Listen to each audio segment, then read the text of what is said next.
Tenth class बेटा next आज हम जो टॉपिक करेंगे that is force on A current carrying conductor in a magnetic field. किसी वायर को जिसमें से करंट फ्लो कर रहा है उसको अगर हम मैग्नेटिक फील्ड के बीच में प्लेस कर देते हैं तो उसके ऊपर क्या इफेक्ट होगा, उसके ऊपर एक फोर्स प्रोड्यूस होगी।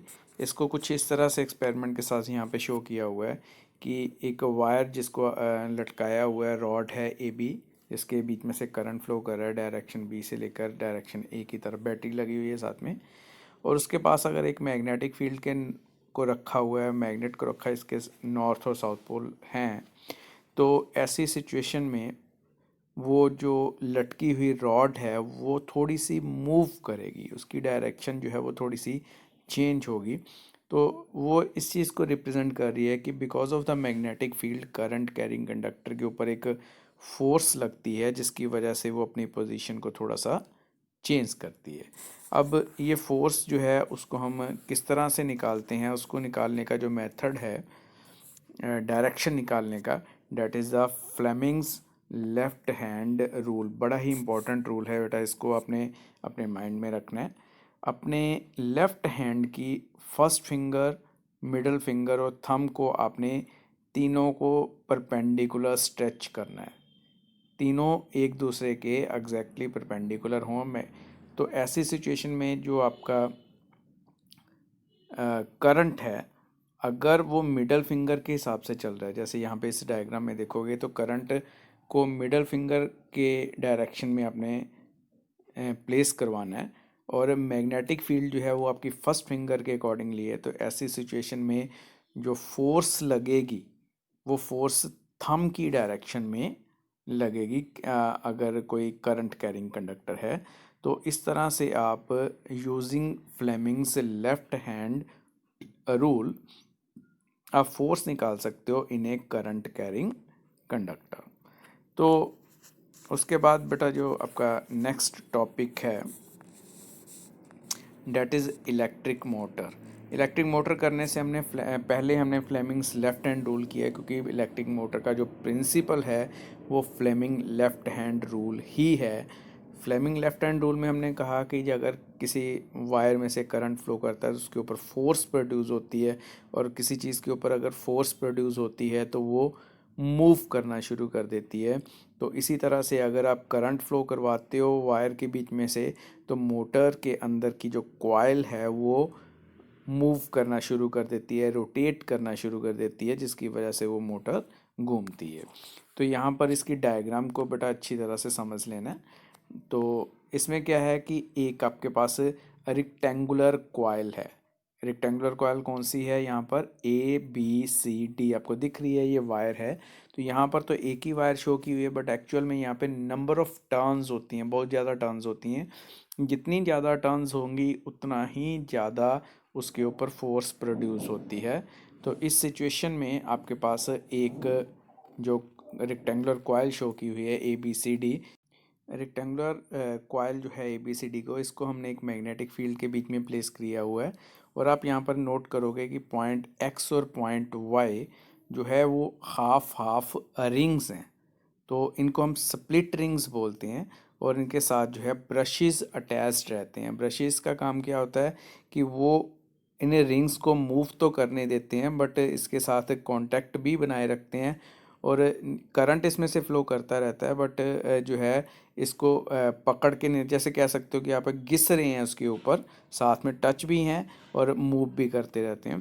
तो ये ब्रशेस का काम होता है कि करंट को फ्लो करने देते हैं और कॉइल को रोटेट भी होने देते हैं। तो ऐसी सिचुएशन में अब ये वर्किंग किस तरह से होती है अब इस मोटर की, उसको आपने समझना है कि जब करंट फ्लो करेगा, बाहर से अपनी बैटरी लगाई हुई है तो करंट फ्लो करता है इन डायरेक्शन ए से लेकर बी की तरफ अगर, तो ऐसी ऐसी सिचुएशन में क्योंकि ये कॉइल जो है मैग्नेटिक फील्ड में प्लेस की हुई है, तो इस कॉइल के ऊपर फ्लेमिंग लेफ्ट हैंड रूल के अकॉर्डिंगली फोर्स लगेगी इसकी साइड्स के ऊपर। कौन कौन सी साइड्स हैं, ए बी के ऊपर और सी डी के ऊपर।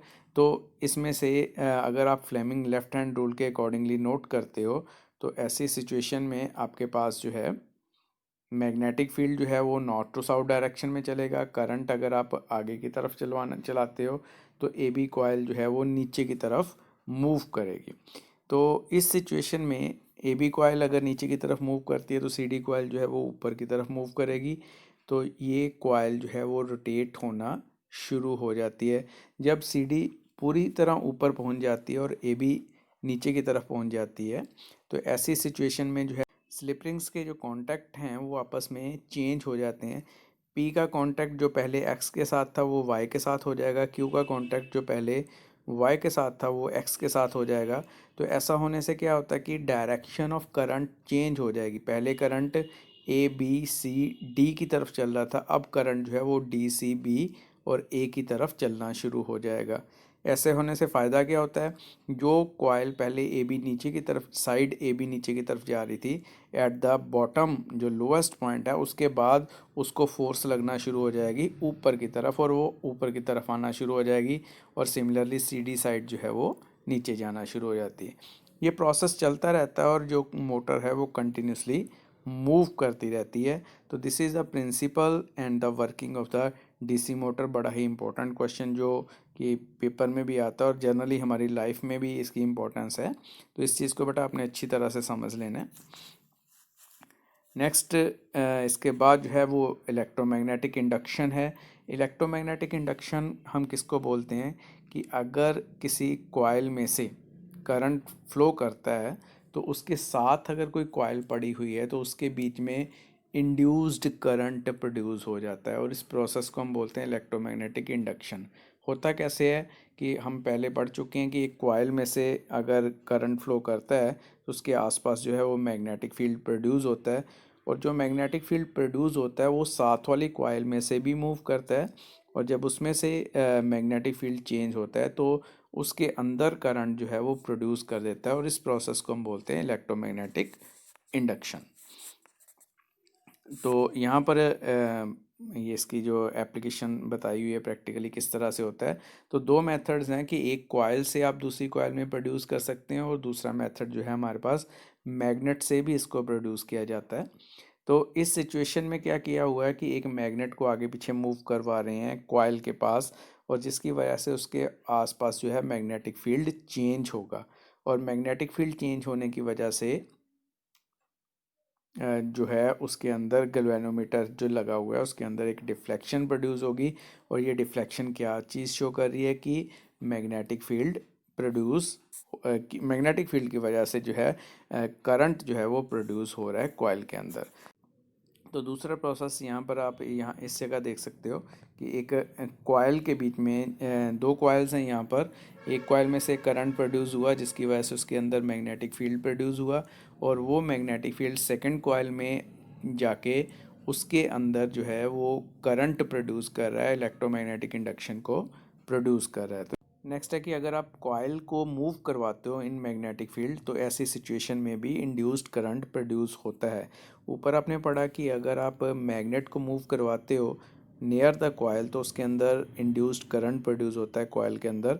बट सिमिलरली आप मैग्नेट को स्टेशनरी रखो और कॉइल को मूव करवाते हो in magnetic field then also the induced current will produce in the coil.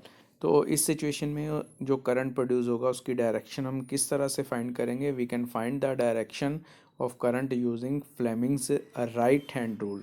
तो राइट हैंड रूल भी लेफ्ट हैंड रूल की तरह ही है, थोड़ा सा डिफरेंस यहाँ पर क्या रहेगा कि आप पहले तो राइट हैंड की तीनों फिंगर्स को फर्स्ट फिंगर मिडल फिंगर और थंब को स्ट्रेच करो परपेंडिकुलर टू ईच अदर।